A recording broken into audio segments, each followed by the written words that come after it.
My parents sued me for my bad behavior in childhood, and my brother me with A and my folks demanded cash from me for my stepbrother who attacked me 3 months after the trial. I'm unsure where to begin because my story is long and painful, but I really need to get it off my chest. I'm 29 now and have been through a lot. This is the first time I'm sharing my story publicly, and I hope it helps someone out there feel less alone. Growing up, I always felt like an outsider, even within my own family. My parents, Helen and David, were not the loving, supportive figures you'd hope for. Instead, they were the source of most of my pain and suffering.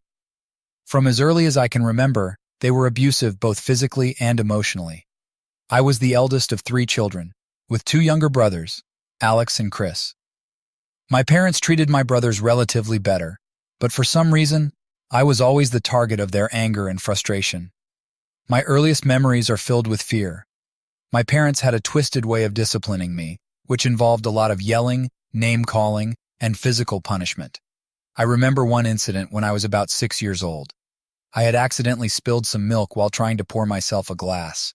My father exploded in rage, grabbing me by the arm and dragging me to the living room. He threw me onto the couch and started yelling about how useless and clumsy I was. My mother stood by, her arms crossed, nodding in agreement. This wasn't an isolated incident. It was a regular occurrence in our household. School wasn't any better. From kindergarten through high school, I was bullied relentlessly. Kids at school picked up on the fact that I was different, that I didn't have the same confidence or happiness as other children. They teased me for my clothes, which were often old and worn out because my parents refused to buy me new ones. They called me names, pulled my hair, and excluded me from their games. I tried to tell my teachers, but they either didn't believe me or didn't care enough to intervene. In middle school, things escalated. One of the worst incidents happened when I was in 7th grade. A group of girls cornered me in the bathroom and started taunting me about my appearance. They pushed me around, pulled at my hair, and called me every name under the sun. When I tried to fight back, one of them grabbed my backpack and dumped all my books and papers into the toilet. They laughed and left me there, crying and humiliated. I was too scared to tell anyone because I knew it would only make things worse. High school was a continuation of the same nightmare. The bullying got more sophisticated and insidious. It wasn't just physical anymore, it was psychological. My classmates spread rumors about me, wrote nasty things about me on social media, and made sure I knew I was unwanted. I remember one time when someone slipped a note into my locker that said, "Why don't you just kill yourself? No one would miss you." I carried that note around for weeks, contemplating its words. I felt completely alone and isolated. My home life during high school was just as hellish. My parents' abuse had not lessened, if anything, it had gotten worse. They constantly belittled me, telling me I would never amount to anything. My father had a drinking problem, and his rages were unpredictable and terrifying. One night, he came home drunk and started yelling at me for not having dinner ready. When I tried to explain that I had been at school all day and hadn't had time to cook, he slapped me across the face so hard that I saw stars. My mother, as usual, did nothing to stop him. Instead, she berated me for making him angry. Despite everything, I somehow managed to get into a decent university. I thought that maybe, finally, I could escape my past and start fresh. But the damage was already done. I was a shell of a person with no self-esteem and no idea how to function in a healthy environment. University was a struggle from day one. I found it hard to make friends and trust people. I was always on edge, waiting for the other shoe to drop. In my 2nd year, I had a roommate named Emily, who seemed nice enough at first, but soon her true colors showed. She started making snide comments about my appearance and my habits. She would invite her friends over, and they would have loud late-night parties, knowing I had early classes. When I confronted her about it, she laughed in my face and told me to lighten up. Things came to a head one night when I came back to our dorm to find that she had locked me out. I had to sleep in the common room, and the next day she acted like nothing had happened. University wasn't all bad, though. I did have a few professors who genuinely cared and tried to help me. One of them, Professor Thompson, noticed that I was struggling and offered me extra tutoring sessions. He was kind and patient, and for the first time in my life, I felt like someone believed in me. I managed to scrape through my classes and eventually graduated, but the scars from my childhood and adolescence were still there.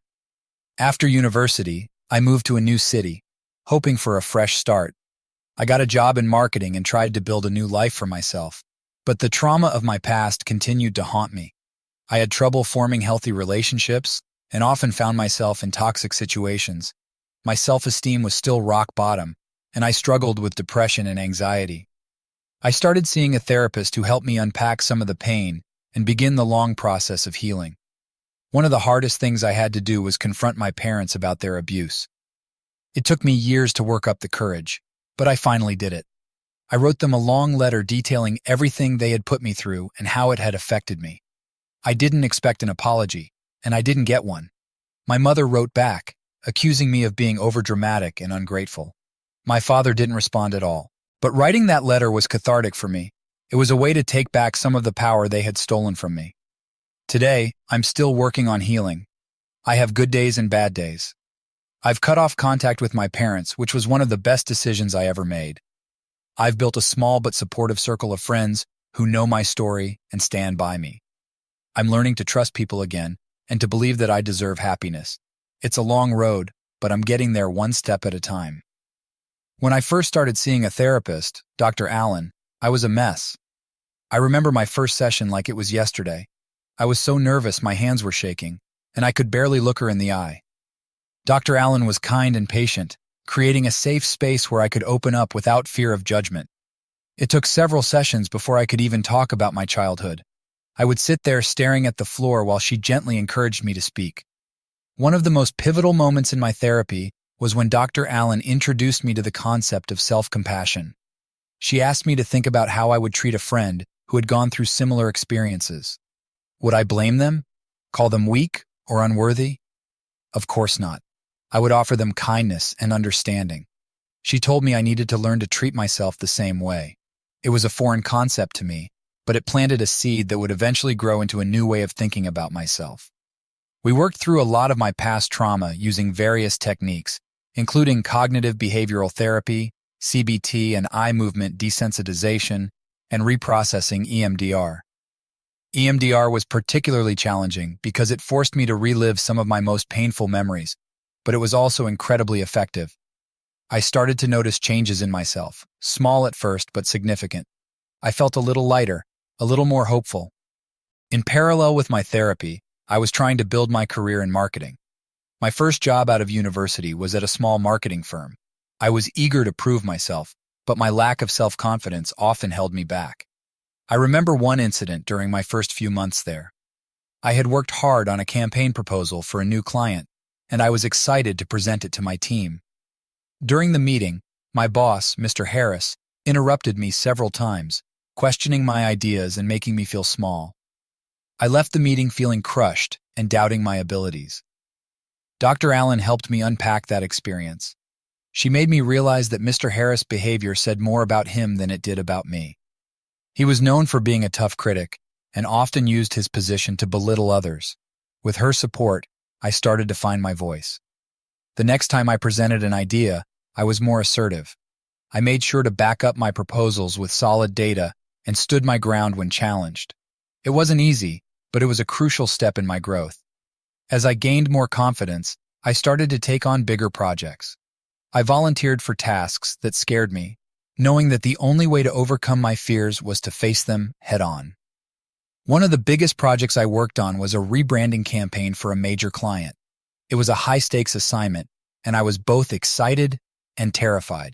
I spent countless hours researching, brainstorming, and refining my ideas. When it was finally time to present the campaign to the client, I was a bundle of nerves. To my surprise, the presentation went smoothly.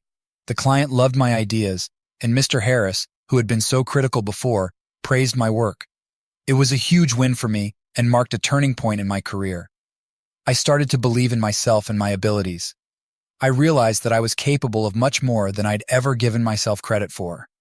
Outside of work, I continued to make strides in my personal life. Dr.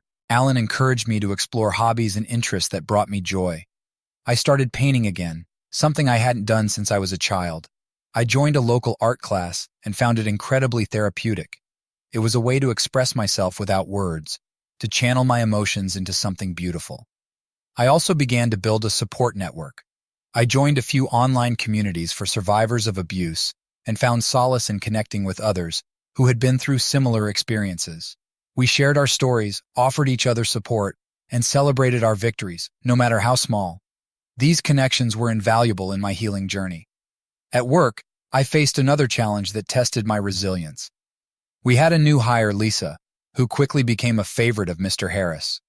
She was smart, confident, and seemed to excel at everything she did. I found myself feeling threatened and insecure, worried that I would be overshadowed. It brought back a lot of the old feelings of inadequacy and fear of not being good enough. Dr. Allen helped me navigate these feelings. She reminded me that Lisa's success didn't diminish my own. We talked about the importance of collaboration over competition and how supporting each other could lead to better outcomes for everyone. I decided to reach out to Lisa and offer my help with one of her projects. To my surprise, she was grateful and welcomed my input. We ended up working really well together, and I learned a lot from her. It was a lesson in the power of teamwork and the importance of lifting each other up. As my career progressed, I started to take on leadership roles. I was promoted to project manager and was responsible for overseeing a team. This was a huge step for me, and I was determined to be the kind of leader who supported and encouraged her team rather than tearing them down. I held regular team meetings where everyone had a chance to share their ideas and feedback. I made it a point to recognize and celebrate my team's achievements, no matter how small. It was incredibly rewarding to see them grow and succeed. One particularly memorable project was a national ad campaign for a new product launch. It was a massive undertaking, with a tight deadline and high expectations. I knew it would be a challenge, but I was excited to prove myself. I assembled a talented team and worked closely with them to develop a creative and effective campaign. There were countless late nights and moments of doubt, but we pulled together and made it happen. The campaign was a huge success. The product launch exceeded all expectations, and our client was thrilled. We received industry recognition and awards, and it was one of the proudest moments of my career. It felt like validation for all the hard work and perseverance I had put in over the years. It also reinforced the importance of believing in myself and my abilities. Throughout this journey, Dr. Allen was a constant source of support and guidance. She helped me understand that healing is not a linear process, and that setbacks are a natural part of growth. There were times when I felt like I was back at square one, but she reminded me of how far I had come and encouraged me to keep going. One of the most powerful exercises we did in therapy was writing a letter to my younger self. Dr. Allen asked me to write to the little girl who had endured so much pain and tell her everything I wished she had known back then. It was an emotional and cathartic experience. I told her that she was strong, resilient, and deserving of love and happiness. I told her that the abuse she suffered was not her fault and that she would go on to achieve great things despite it all.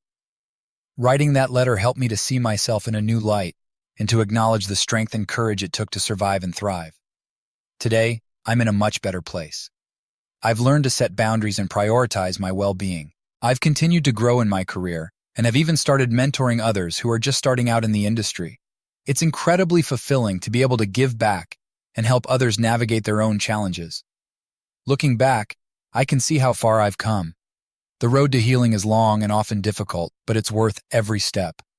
I've learned that it's okay to ask for help, to lean on others, and to be kind to myself.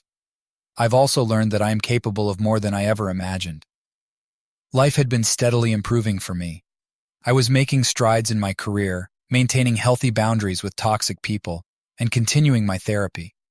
But just when I thought I had finally put the past behind me, I received a letter that shattered my sense of security. My parents were suing me. The grounds for the lawsuit were absurd. They claimed that I owed them money for the cost of raising me, and they were demanding a substantial amount of money to support Mark, the stepbrother they had adopted after I left. The lawsuit felt like an attack on the progress I had made and the independence I had fought so hard to achieve. I knew I had to fight back. The court date was set for a Monday morning. I walked into the courtroom feeling a mix of anxiety and determination. My parents were seated on the other side, looking as vindictive as ever. Mark, the stepbrother I had never met, sat next to them with a smug expression on his face. My lawyer, Miss Taylor, reassured me that we had a strong case, but I couldn't shake the feeling of dread. The first day of the trial was grueling. My parents' lawyer, a slick man named Mr. Wilson, presented their case with an air of confidence. He argued that my parents had made significant financial sacrifices to raise me and that I owed them compensation. He painted a picture of them as loving, dedicated parents who had been unjustly abandoned. When it was our turn, Miss Taylor methodically dismantled their arguments. She presented evidence of the abuse I had suffered, including records from my therapy sessions and testimonies from people who had witnessed their behavior. She argued that I had no legal or moral obligation to support my stepbrother, especially given the circumstances. Throughout the week, the courtroom became a battlefield. Each day brought new challenges and emotional turmoil. On Tuesday, my mother took the stand and put on an Oscar-worthy performance. She cried, claiming that she had always done her best for me and that she couldn't understand why I was being so cruel. Her crocodile tears were infuriating, but I kept my composure. Wednesday was my father's turn. He was more aggressive, trying to intimidate me with his testimony. He accused me of being ungrateful and selfish, and at one point, he even shouted at me from the stand. The judge had to intervene, warning him to control his temper. Despite his bluster, Miss Taylor skillfully exposed the inconsistencies in his story. Thursday was perhaps the hardest day for me. Mark took the stand. He was a teenager, maybe 16 or 17, and he looked at me with pure hatred. He claimed that he was being deprived of a proper education and opportunities because I refused to help. It was clear that my parents had poisoned his mind against me, and it hurt to see someone so young consumed by such anger. By Friday, I was emotionally drained. I took the stand, nervous but resolute. Miss Taylor guided me through my testimony, helping me explain the years of abuse and manipulation I had endured. I spoke about my struggles and the steps I had taken to build my life. I could see the jury members listening intently, some of them clearly moved by my story. The weekend was a blur of anxiety and preparation for the final day of the trial. I knew that Monday would be crucial. Miss Taylor and I went over every detail, ensuring that we were ready for whatever Mr. Wilson might throw at us. Monday arrived, and the courtroom was tense. Mr. Wilson delivered his closing arguments, trying once again to paint my parents as victims.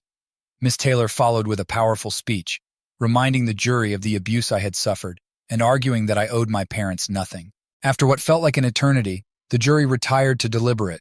The hours dragged on, each minute filled with unbearable tension. Finally, they returned with their verdict. I had won. The relief was overwhelming. I had stood up to my parents and won. I felt a weight lift off my shoulders as the judge announced the decision. 3 months after the trial, I thought I was finally free. But then, out of nowhere, Mark showed up at my doorstep. I hadn't seen him since the trial ended, and I was startled to find him standing there with a cold, hard expression on his face.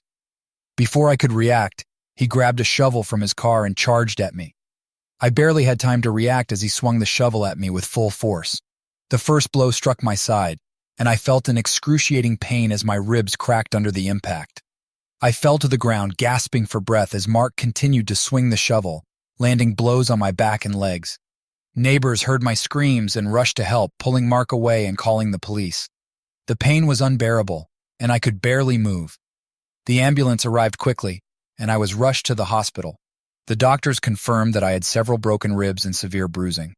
The recovery was slow and painful, but the support from my friends and therapist helped me get through it. During my time in the hospital, I faced both physical and emotional challenges. The pain from my broken ribs was unbearable at times, and I had to rely on pain medication to get through the days. The nights were the worst. I would lie awake, haunted by the memories of the attack and the fear that Mark would come back. Rehabilitation was a long and arduous process. I had to undergo physical therapy to regain my strength and mobility. Each session was a battle against the pain, but I pushed through, determined to heal. My friends visited regularly, bringing me books and keeping me company. Their support meant the world to me. One day, during a particularly tough physical therapy session, I broke down in tears. The pain was too much, and I felt like I couldn't go on. My physical therapist, a kind and patient woman named Laura, sat beside me and reminded me of how far I had come. She told me that healing was a journey, and that it was okay to have bad days. Her words gave me the strength to keep going. As the weeks went by, I began to see progress. I could move more freely, and the pain started to lessen. Dr. Allen visited me regularly, helping me process the trauma of the attack and the lingering fear. She encouraged me to focus on the positive changes in my life and to continue building a future that wasn't defined by my past. During my time in the hospital, I also reconnected with an old friend, Sarah. We had lost touch after high school, but she reached out to me when she heard about the attack. Her visits became a source of comfort and joy. We talked about our lives, our dreams, and our struggles. Sarah's presence reminded me that I wasn't alone. Finally, after months of rehabilitation, I was ready to leave the hospital. It was a bittersweet moment. I was grateful to be going home, but I was also nervous about facing the world again. With the support of my friends, therapist, and physical therapist, I slowly started to rebuild my life. I continued my therapy with Dr. Allen, who helped me work through the trauma and regain my confidence. Reflecting on my journey, I realized how far I had come from a scared, abused child to a confident, successful adult with a loving support system. My life had transformed in ways I never thought possible. The pain of my past had not disappeared, but it had become a part of my story, a story of resilience, healing, and hope.